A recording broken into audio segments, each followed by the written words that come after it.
Hello everyone, my name is Mohammed Abid Ali, and today I want to share a personal experience that still haunts me. Back in 2014, I was working at a well-known company. I joined as a restaurant employee, and later I was transferred to another city for my job. Since I was living away from my family in Karachi, I requested my manager, who was also Pakistani, to provide me with a private place where I could stay peacefully. He agreed and offered me a 3-room flat on the 3rd floor of an old company-owned building. The building was mostly empty, only the ground floor was occasionally used, while the 2nd floor had been completely locked for years. I was told the building had been unused for decades, but I didn't take it seriously. At first, I was very happy to have my own flat. I settled in, unpacked my things, and started living there. However, strange things began happening almost immediately. One night, after returning from my late shift around 2:30 a.m., I noticed that all the lights in my apartment were on, even though I clearly remembered turning them off before leaving.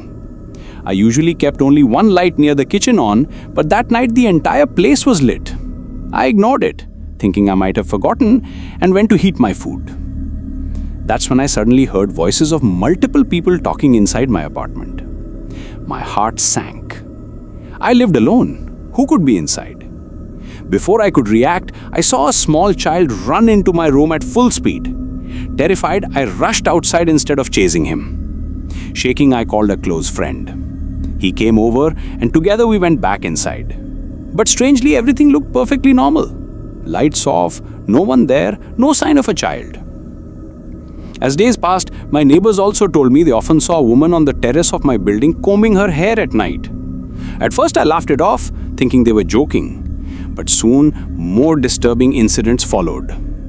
Sometimes I would hear footsteps or furniture moving when I was alone. My belongings, like food packets or utensils, would be moved around mysteriously. Once, I saw a shadowy figure standing by the window, but when I rushed to check, no one was there. Friends who visited also experienced unusual things like hearing someone call their name or feeling someone tap them while no one was near. Eventually, we discovered that the building was located right next to a graveyard, and many employees believed it was haunted. In fact, several people who had stayed there before me had complained of paranormal disturbances. The final straw came when a group of my friends also stayed overnight. That night, everyone witnessed strange occurrences. Food packets being thrown on the floor, footsteps in the empty hallway, and someone being pulled from their bed by an unseen force. By morning, no one wanted to stay there any longer. After that, I moved out permanently. To this day, I believe something supernatural was present in that building. It wasn't just me, everyone who stayed there experienced something unusual. This incident taught me that sometimes what we dismiss as jokes or imagination can actually be real. And this remains the scariest experience of my life.